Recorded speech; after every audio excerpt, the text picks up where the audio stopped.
होली का गीत सुनाने जा रही हूँ दोस्तों। भोला बाबा का होली का गीत है। जय श्री शंभू, हर हर महादेव। बेला भेलो पतझर, काहे भोला बैठल हा मंदिरा में। बेला भेलो पतझर, काहे भोला बैठल हा मंदिरा में।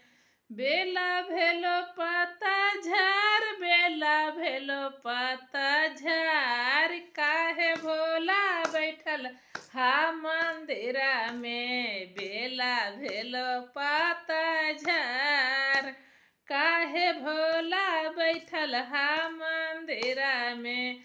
बसहवा भोला के बड़ा निक लागे हो, बड़ा निक लागे।